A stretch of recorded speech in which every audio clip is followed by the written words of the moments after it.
I don't think Donald Trump is evil. I think Donald Trump's a fool. I think he's chaotic, he's egotistical, he's obsessed with himself in all sorts of ways. The United States is approaching its 250th anniversary. But how did a vast land, once home to diverse indigenous people, become an English-speaking superpower? How has it reconciled its ideals of liberty with the realities of slavery and discrimination? And where does Donald Trump fit into America's extraordinary story? Well, the former Times editor and prolific author, Sir Simon Jenkins, tackles these questions in his new book, A Short History of America. And I'm delighted to say that Simon joins me now. Simon, hello. Hello. Welcome to Times Radio. Look, one of the key themes of this book is how compromise underpins the American Constitution. And you trace this back to the English settling Virginia and Massachusetts. Explain that to us. Well, the key to America is Britain. Right. I feel that quite strongly. Studying the history of America, I felt quite proud, frankly, and rather pleased that it was so screwed up by the British in the 18th century that America went independent then rather than later. But key to that independence was the American Constitution, which is the key to the American story. And that Constitution was the result of a marriage of two different sorts of colony. One was Virginia, which was the English landed gentry, escaping the Cromwell and Co. And tried to find somewhere which looked rather like Norfolk in Virginia, and a quite different group of people who were the nonconformist Quaker Puritans who settled in Massachusetts. The gentry needed slaves. The Massachusetts farmers worked the land themselves. And these two strands in American political history, right back to the beginning, were absolutely crucial to what is the compromise. And as you say, compromise is the key to the American Constitution, and that Constitution is the key to American history. And you say that the journey to independence was one of the world's most remarkable political achievements. I think it was. I mean, the fact of the matter was, within a century, America was virtually the most richest nation on earth. By the Gilded Age of the 1890s, it was a sensational place. It virtually invented the motor car. Something like 90% of cars in the world were being made in America around the turn of the 20th century. In every sense, America is remarkable. It's remarkable because it was always free. In an important sense, it was always free. And I have to say, I come back to where I started. I take some amount of pride in that. These people speak English. Their education was based on Oxford and Cambridge. The founding fathers were steeped in the classics, in Roman history, in Athenian history. They believed in what they were doing, and they held the Union together by doing it. And that included, I may say, tolerating slavery. Well, I mean, that sort of brings me to what I wanted to ask you about the American Civil War, because, I mean, in sort of, I suppose, sort of popular revisionist history, the American Civil War marked the end of slavery. Perhaps it's more complicated than that. It's much more complicated than that.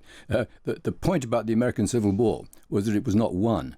The point about the American Civil War is it ended in a compromise which existed more or less before it took place between the North and the South. But the Constitution, and this is the key to the Constitution, is embedded in states' rights. The great decision about America was, would the United States of America, USA, be the United State of America or the United States of America? And it was the United States. And whenever America's hit trouble, including quite recently, states' rights, state sovereignty, states' independence always comes to the fore. I mean, America has states that are the most unbelievably backward on earth in terms of things like capital punishment and so on. It has other states that license hard drugs. It is the most remarkable place. And because we always think of America as a country, I keep saying, no, it's a continent. But I mean, these compromises you're talking about, these contradictions, really, that you're talking about. It's because, I mean, you can see it in America. Sort of thinks itself as the home of liberty and equality, which in some respects it is. But it also is a place of great cruelty. It has been a place of great cruelty, racism, and oppression. Can they be reconciled, or is sort of compromise and contradiction just inherent to the whole picture? I think you've just described mankind. Right. Fair enough. The point of America is it handled these things. South America broke apart. Europe constantly broke apart. Asia's always breaking apart. Africa, goodness knows. In America, somehow or other, these widespread differences of background, opinion, and so on it's fused in the English language, which is very important. It's fused in the history of the Constitution, which is very important. But at the end of the day, they live with each other. They don't have to suppress disagreements. They just live with disagreements. And what's fascinating to me about Trump, and it is fascinating to everybody about Trump, is he breaking this or is he a part of it? Yeah, well, look, we'll certainly come to Trump. Look, I mean, how important is war as a theme in American history, both internal and external? Would America be America without war? I find it the most puzzling of all things, because America had no reason, has never had any reason to defend itself. It's never been seriously attacked. It uses the word national security crudely and sort of recklessly at times, and it's built up this vast military establishment, unequaled on earth, for no purpose at all. And that military establishment, as Eisenhower was the first to say, that military establishment is dangerous, and it's led America to war after war. Now, for 2 world wars, it was to the benefit of Europe. Let's face it. But the trouble was that made America very angry, very, very arrogant militarily. And the result now is that America, whenever it sees a conflict somewhere in the world, it has to take sides. And that I do regard as one of the greatest dangers. Many of the wars of the last 25 years have involved America getting it wrong.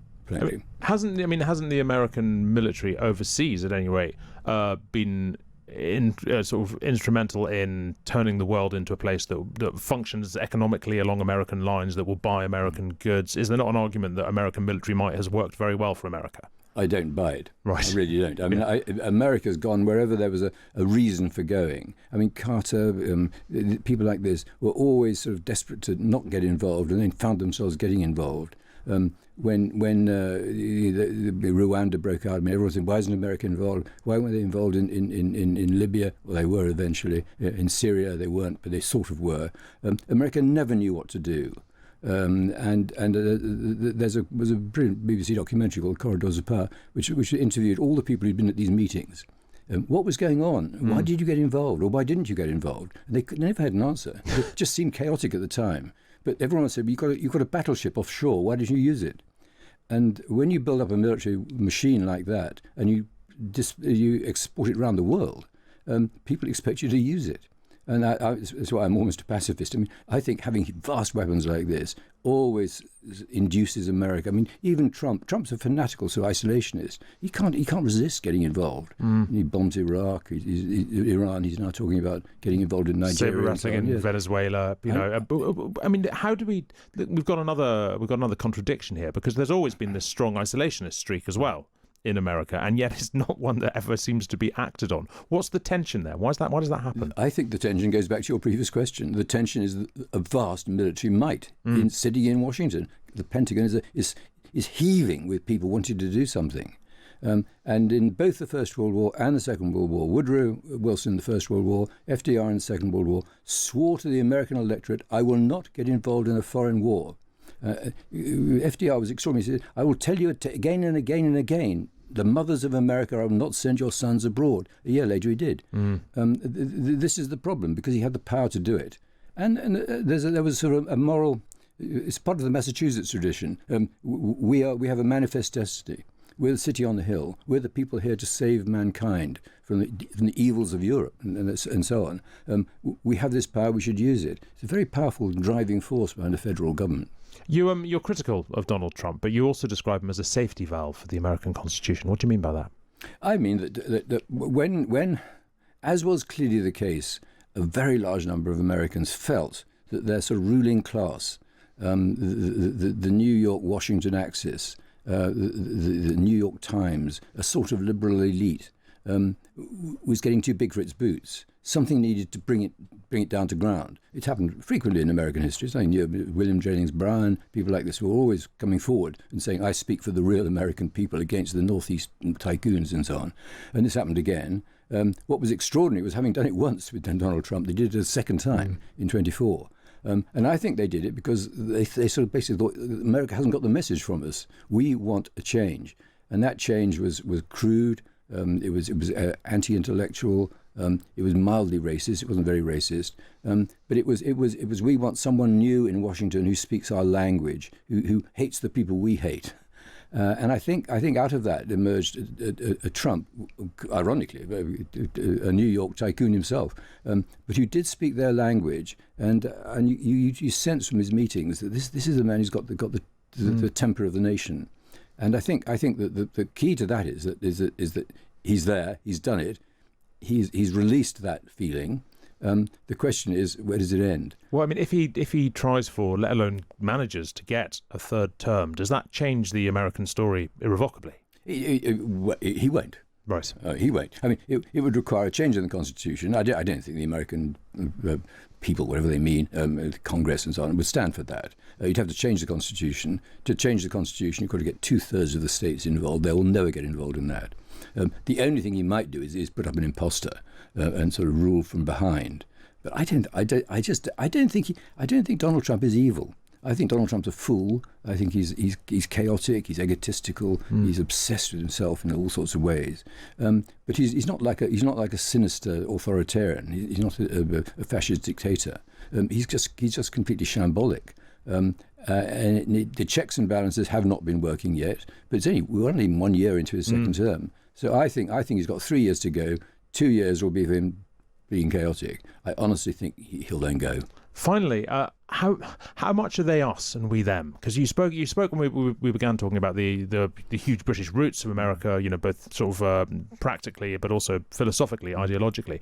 Today, so much of our news coverage focuses on America. Today we're talking a lot about the new mayor of New York. We're actually quite a long way away from New York. We talk about Donald Trump endlessly, although of course he's not our president. How much are we them? How close are we to America? I think we're very close. I mean, I've been married to an American. My father worked in America. He went back and forth. We're very close to America for obvious reasons. I was amused when sort of Europeanism was at its height. You'd find in the average newspaper, on the average newscast, you'd find sort of 10 American stories to one European story. People go back and forward over the Atlantic. New York and London always seem two sides of the same coin, culturally and in media terms. So I said at the beginning, I take certain pride in this. I think America is. I think de Tocqueville said America is what the Britons knew when they were set free. Wow.